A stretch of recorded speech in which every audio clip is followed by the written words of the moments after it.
Hello అందరికీ welcome back to my YouTube channel people agriculture.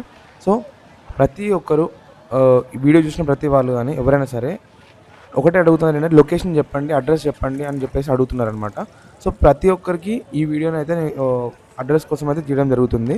So ఈ వీడియోలో మన చుట్టుపక్కల ప్రాంతాల నుంచి అంటే నాకు ఎవరైతే ఎక్కడి నుంచి అయితే అడిగారో డిస్టెన్స్ అక్కడ నుంచి నేనైతే డిస్టెన్స్ అనేది మీకు ఎంత కిలోమీటర్స్ పడుతుంది, ఎంత టైం పడుతుంది అనేది కూడా మీకు ఇక్కడ నేను చూపిస్తానమాట. సో ఫస్ట్గా వచ్చేసి మనకి జనగాం నుంచి అనమాట.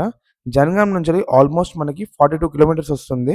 అది బైక్ అయినా సరే, కార్లో అయినా సరే మీరు వస్తే దాదాపు ఒక 42 కిలోమీటర్స్ పడుతుంది. 1 అవర్ టైం అనేది పడుతుందనమాట. అండ్ చిలుకూరుగుట్టకి మనకి జనగామే డిస్ట్రిక్ట్ అనమాట. జనగాం డిస్ట్రిక్ట్ అనమాట.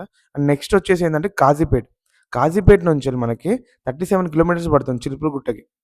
అది బైక్ అయినా సరే, కార్ అయినా సరే ఒక 35 మినిట్స్ పడుతుంది. నెక్స్ట్ వచ్చేసి హన్మకొండ అనమాట.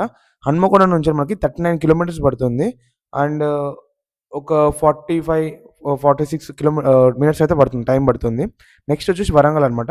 వరంగల్ నుంచి మనకి 42 కిలోమీటర్స్ అయితే పడుతుందనమాట చిలుపుగుట్ట సంతకు రానికి.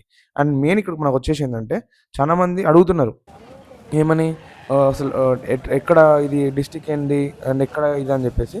సో ఇది వచ్చేసి ఏంటంటే Chilpur village, Jangaon district, station Ghanpur మండలం అనమాట. సో గన్పూర్ నుంచి అయితే మాత్రం 10 కిలోమీటర్స్ అనమాట డైరెక్ట్ చిల్పూర్ గుట్టకి. సో చిల్పూర్ గుట్ట అని ఎందుకంటారంటే మనకి చిల్పూర్ గుట్టలో శ్రీ వెంకటేశ్వర స్వామి వెలిసి ఉంటారు కాబట్టి. సో చిల్పూర్ గుట్ట దగ్గర మనకి ఈ చిల్పూర్ గుట్ట అనే పేరు వచ్చింది. సో నార్మల్గా అందరూ ఏమని పిలుస్తారంటే చిల్పూర్ విలేజ్, స్టేషన్ గన్పూర్ మండలము, జనగాం వచ్చేసి డిస్టిక్ అనమాట. సో ఇది సంత ఎప్పుడు జరుగుతుందని కూడా చెప్తున్నాను. సంత వచ్చేసి మనకి ప్రతి సండే రోజు జరుగుతుంది అనమాట, ప్రతి ఆదివారం.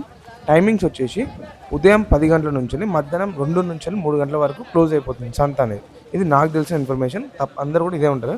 మ్యాక్సిమం 10 o'clock నుంచి 2 o'clock వరకు ఏ సంత అయినా ఇదే టైమింగ్స్లో అయితే ఉంటుంది అనమాట. సో ఈరోజు నాకు సంతలు ఏమేమి ఉన్నాయని పూర్తిగా, అంటే ఇన్ని రోజులు నేను కేవలం గేదెలను, గొర్రెలు ఇంకా మేకలు, ఆవులు ఓన్లీ అంటే మన క్యాటిల్ ఫీల్డ్ మాత్రమే చూపించిన, గేదెలు, ఆవులు, బఫెలోస్, కౌస్ ఇవి మాత్రమే చూపించిన.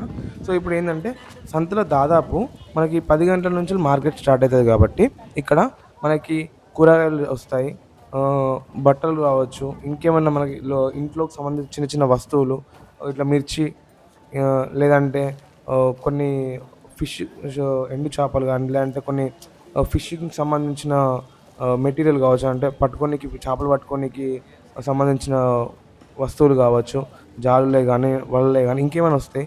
ఇట్లా పాత అంటే విలేజ్ స్టైల్లో కావాల్సిన బొంతలు, మనం బ్లాంకెట్స్ ఉంటాయి కదా, సో అట్లాంటివి.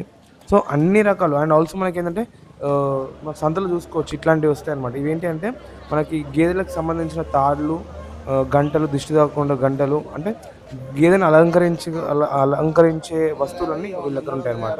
సో గజ్జలే కానీ, గంటలే కానీ, అప్పుడప్పుడు గేదెలు దూడలకి మనము అవి ఇవి మట్టి గిట్టి బుక్కకుండా వాటికి మూతికి కట్టే సంచులు కానీ, అండ్ ఎడ్లకి సంబంధించిన వస్తువులు కానీ, తాళ్ళు కానీ, గొర్రెలకు సంబంధించిన మేకలు, ప్రతి ఒక్క వస్తువు అనేది మనకి సంతలో అయితే ఉంటుంది అనమాట. సో ఇది విషయము. సో చూశారు కదా. సో ఇట్లా ప్రతి ఒక్క వస్తువు అనేది మనకి సంతలో అయితే దొరుకుతుందన్నమాట. సో ఇది మన చిలుపురుగుట్టకు సంబంధించిన మార్కెట్ అనమాట. అండ్ ఆల్సో పక్కనే ఉంటుంది అనమాట, అంటే ఒక ఎంతో పక్కన కిలోమీటర్లు కాదు. ఇప్పుడు ఇది కూరగాయల మార్కెట్. లెఫ్ట్ సైడ్లో వచ్చేసి ఏంటంటే మనకి ఆవులు ఇంకా ఎడ్లు ఉంటాయి. రైట్ సైడ్ వచ్చేసి ఏంటంటే మనకి గేదెలకు సంబంధించిన మార్కెట్ ఉంటాయి. ముందు ఏమో పక్కన ఇంకోటేమో మనకి గొర్రెలు ఇంకా మేకలకు సంబంధించిన మార్కెట్ ఉంటుంది. అంతా చుట్టుపక్కల మొత్తం సంత అంటే పక్కకే ఉంటుంది, ఎంతో కిలోమీటర్స్ ఉంటుంది అనమాట. సో ఇది విషయం అనమాట. సో మీకు ఇంకేమైనా డౌట్స్ ఉంటే కమెంట్లో మెన్షన్ చేయండి. అండ్ నేను నెక్స్ట్ టైం కూడా మీకు కుదిరితే వీడియో చేస్తాను, లేదంటే కామెంట్కి రిప్లై ఇస్తాను. సో ఇట్లనే తప్పకుండా సపోర్ట్ చేయండి, అండ్ ఛానల్ కూడా తప్పకుండా సబ్స్క్రైబ్ చేయండి. సో ఇది వచ్చేసి మనకి మెయిన్ వ్యూ అనమాట, చిలుపురుగుట్ట పైన చూస్తున్నారు కదా గుడి అనమాట. సో ప్రతి సాటర్డే రోజు మనకి ఇక్కడైతే స్పెషల్ వెంకటేశ్వర స్వామి కాబట్టి. So thank you for watching this video.